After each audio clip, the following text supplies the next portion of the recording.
I'm good, thank you. Good morning, everybody. Who wants to go first? I'll ask, do you plan on ramping up or does the administration plan on ramping up deportations to El Salvador? And how many people do you want El Salvador to take from the United States? Well, as an example, there are thousands of either trained Nicaragua members left in this country or their affiliates and associates. So obviously some portion of those will be going to El Salvador as part of our effort to eradicate this foreign terrorist organization from the United States. But there's no upper limit to the agreement. We're going to continue to send foreign terrorist aliens to El Salvador as well as to many other countries. I think you were first, I think. Is the president asking President Bukele today to send Mr. Abrego Garcia back to the U.S.? Well, again, to be very clear about this, the Supreme Court ruled that the district court cannot, obviously, compel us to conduct diplomacy or foreign policy with another nation. And so they overturned the district court order, and they said very clearly that the district court, it was actually a unanimous ruling, overreached in that ruling. I'm not going to reveal any head of state conversations or conversations at the State Department or the lower level, but the important point that we all agree on is that he's an El Salvadorian. That is his country of nativity and citizenship. He is an illegal alien in the United States. He has no lawful right to be here. He was issued a final order of removal from this country. And so it's up to El Salvador and to the government and the people of El Salvador what the fate of their own citizens is. We can't extradite citizens of foreign countries to our country over the objection of those countries. Obviously, to do that would be a monstrous violation of international law. We can't go into other countries and kidnap their citizens and then take them back into our country. That's up to El Salvador and their own. But you can ask them to send him back, right? But it's their own citizen, right? So remember, this whole entire conversation has been wrong from the beginning because nobody was mistakenly deported anywhere. That's like the big fact that most of you have gotten wrong.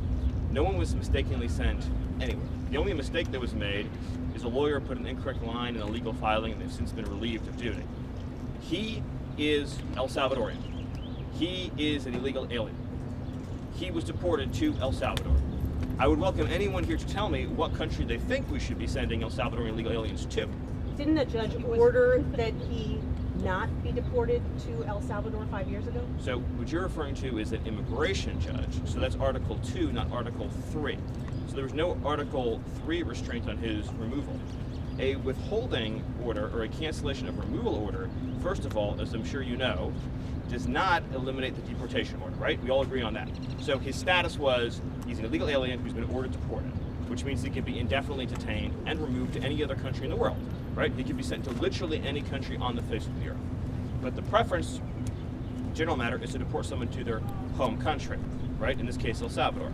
Because he is a member of a foreign terrorist organization, withholding orders don't apply to FTOs for obvious reasons. So if you had an illegal alien, say from Syria, who's a member of ISIS, they can't apply for withholding of removal. So that principle applies here. Furthermore, the gang that he said was going to persecute him, so this theory that he's an MS-13 and there's this rival gang, the 18th Street Gang, doesn't exist anymore in El Salvador. So the entire concept is false. But again, when the media talks about the idea that there was a mistaken removal, it implies to, I think, a normal listener, the wrong person was sent somewhere. He's an illegal alien from El Salvador. Where was he sent? To El Salvador. Where does he belong? In El Salvador. Right? It's different. He belongs. Sending someone home and sending them into a prison that they could remain in for It is life. up to El Salvador how to handle the process for their own citizens. Again, what you seem to be asking us to do is to change the government and the laws of El Salvador. So if we deport somebody back to, for example, Syria, should we be closely involved on a day-to-day basis with the Syrian government, detailing that person's life and future? If we deport, say, 100,000 people back to Haiti, should we open a case file on each of those 100,000 people and ask every day, what's their housing situation? What's their healthcare situation? What might they need? What might they want? Once someone's out of our country, that becomes the problem of their host country, not our country. These people chose to invade us. So there's a lot of concern from the corporate media about the invaders, but they chose to invade us. it's our responsibility to return them back to where they came from, or another country willing to take them. Stephen, You don't Stephen, think the Supreme Stephen, Court- is the president going to ask for him to be returned to the United States or not? Like, yes or no? So first of all, it's not a question for me to answer, but I think that the assumption that underlies the question is what needs to be corrected, which is that there was no mistake that was made. He was sent. So what? Let me ask you. So what do you think would happen to him if he came back to this country? As your understanding of immigration laws, what do you think would happen? But I'm just asking No, at it's this point important to know. about whether You're or asking not a- the, you're asking a about lot of whether or not questions. The president, You're the asking. president plans You to are ask all El asking a lot of Salvador questions about this, and you all seem to care about it a lot. So let's see if any of you have researched anything about this issue at all. Can anyone here tell me what would happen to the illegal alien from El Salvador if he came back to the United States? Does anyone here know? Does anyone want to guess? Any of you? He could be with his family. Does any of you know the answer to the question? Legally, what would happen if he came back here? Does any of you know? Any of you? Do you really believe the Supreme Court? I'm talking Do you now. really believe the You Supreme need Court to stop. doesn't I'm talking now. think he Does should be any of returned? you- Why was it unanimous? You're done. Does any of you know the answer to the question? Does any of you? You've been talking about it for days. We all would deport him again, no? He would be arrested. Okay. He'd be put in confinement. He would be deported the second time to El Salvador again, because there's no withholding order for an alien who's a member of a foreign terrorist organization, number one. Number two is the gang that he's a member of doesn't exist in El Salvador anymore. So what you're asking for is to be deported twice. But additionally, if we chose to pretend, just pretend, that the withholding order was real, he would be deported to a different country. So, for example, he could be deported to Egypt. So, I'm just trying to understand, is it your view, in other words, you define a country that would be willing to take a MS-13 member from El Salvador. So I'm trying to understand from you all is, so if he came back and under our laws, he was then deported to Egypt or to Somalia, would you then be saying, great, I'm so glad that you deported him to another country? Is that what you'd all be saying? Or Like, do you understand our immigration laws at all? Steve, But the premise of your question, the gentlemen, But yes or no? the return, guys, do you know the difference between a deportation order and a withholding order? Do you know the difference? Any of you, please. Do you? Well, we're not in the government. But you didn't spend, so you couldn't even Policy of the spend, White House. you couldn't even spend 72 hours over the weekend learning the distinction, even though you've been writing and talking about it this whole time. Stephen, we're not raise going this, anywhere. please. On the Just- gold cards. Just on the raise gold your cards. hand. Does any of you know the difference between a deportation order and a my withholding question order? is, how do you know that he's a member of MS-13? The White House has repeatedly said according to intelligence. According to, but no, what by the way, evidence? according to our government and his government. In other words, his But government has why not confirmed make based on that their own information intelligence public? Why not make that he's that a member of MS-13. First of all, do you dispute that he's an illegal alien? What's that? Do you dispute that he's an illegal alien? No. Okay. And do you dispute that as an illegal alien, we have the right to deport him? Going through Initially. the And he process. went through the legal process. So I want to be very. What I'm getting from this conversation, which is educational for me, is that not one person in the media knows the difference between a deportation order and a withholding order. Is that a fair statement? You're learning about this all for the first time right now? I guess so. Okay. So Can we ask the about deportation the order means the other judge matters? has said he must be deported from the country. He has no right to remain here any longer. He must be removed from the country.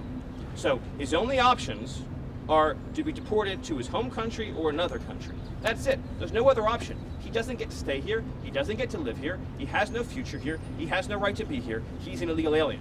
So when you keep saying return, because you've been spun up by the open borders advocates, you all seem to be operating under the illusion that he would be able to come to the United States and just continue to live here illegally. That's not an option available to him.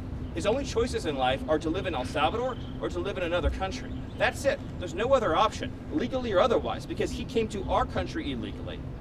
Do you understand that? Stephen, So can I you're- ask, as a matter of policy, does the administration believe that immigration judges, because they're under DOJ, that their orders can be overruled by what the administration wants? Is that a general matter of policy? for Well, this actually, administration? so specifically, is the Attorney General has authority to overrule the immigration courts, So and that's yes. actually by statute. Yes.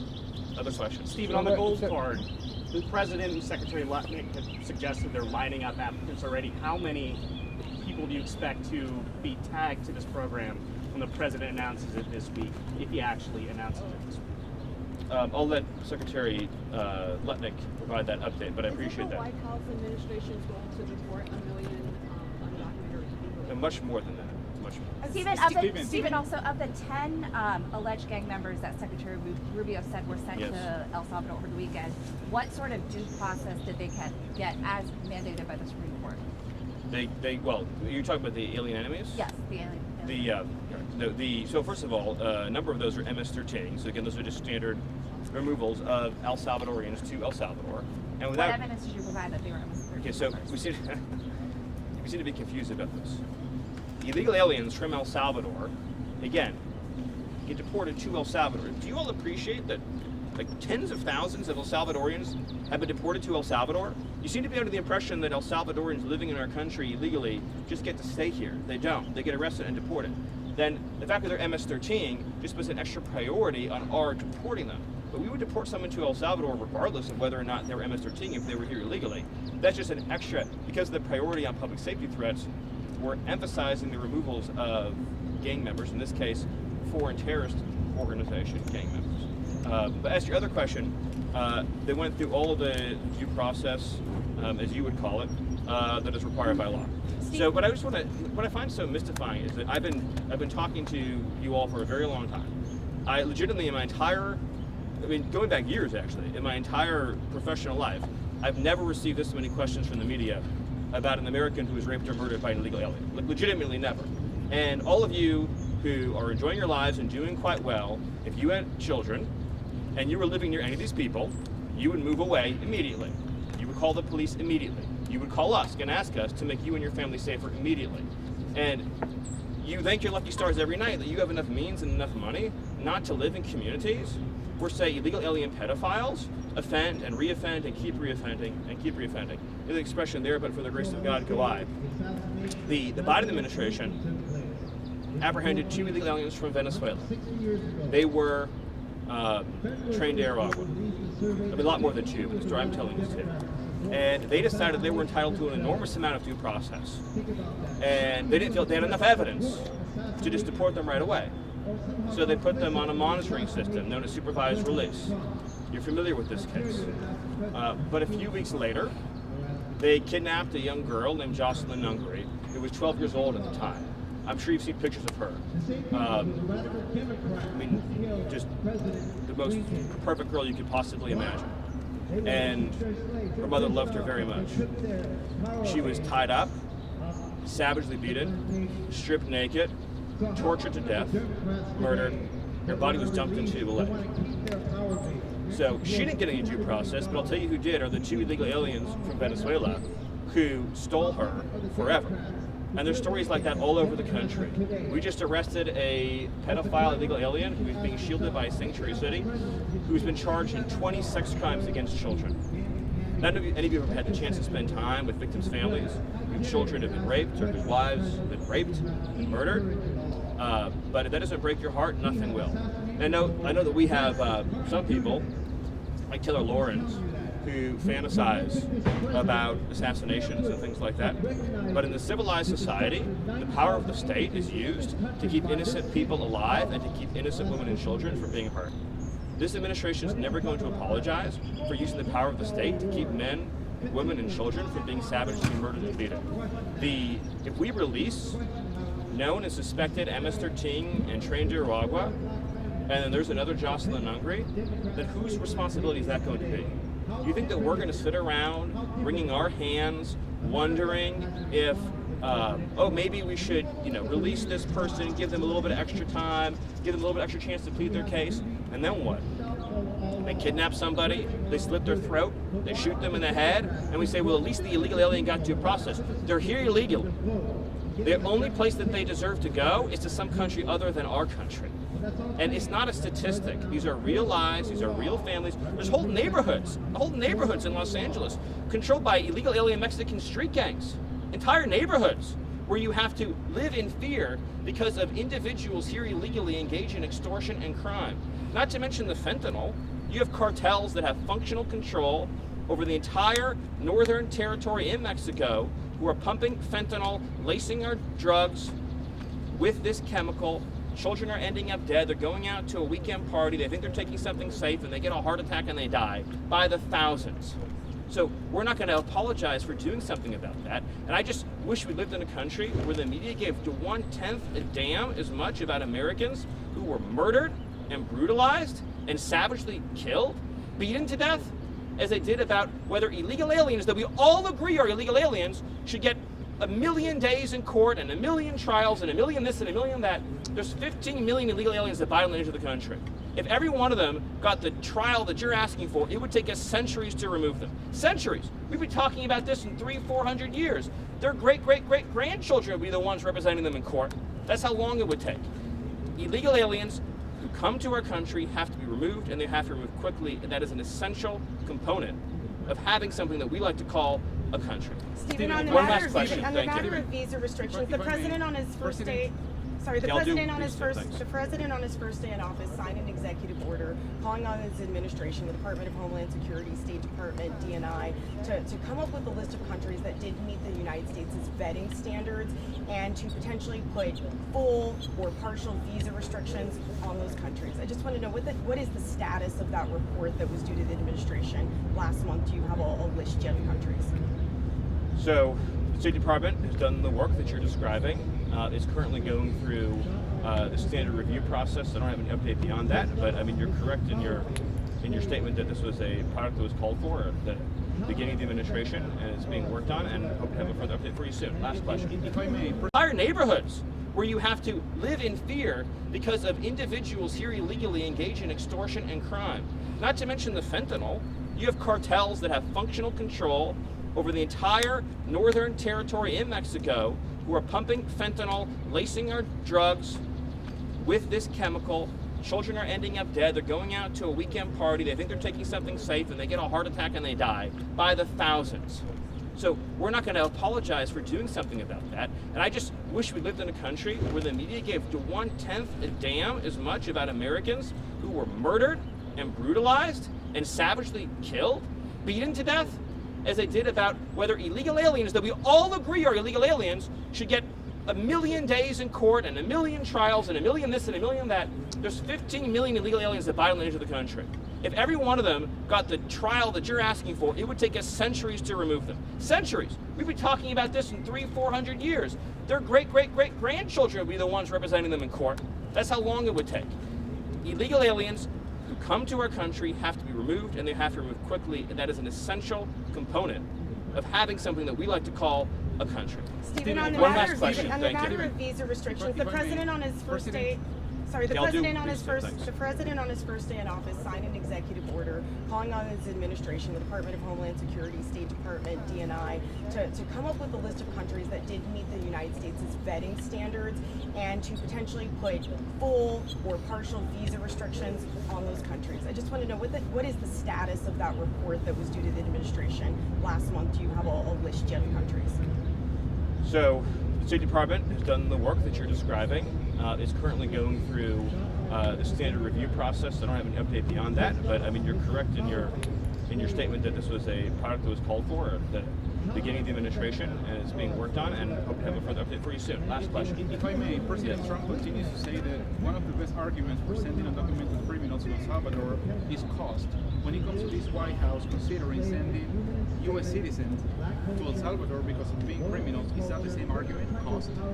So the El Salvadorian deportation program is for illegal aliens, but I would also say that on the cost point, what we're referring to is the fact that long-term incarceration in the United States, I don't know, probably costs like 100x what it costs to send somebody to El Salvador. So that's in other words, if an illegal alien commits a crime in this country and then has to go into our judicial and penal system, I don't know the exact numbers, and I'm assuming it's probably like 100x cost. But I'll just close by saying the amount of lives that we've saved since we showed up by shutting down the border, since President Trump issued his executive orders and began deporting criminals, is already in the thousands.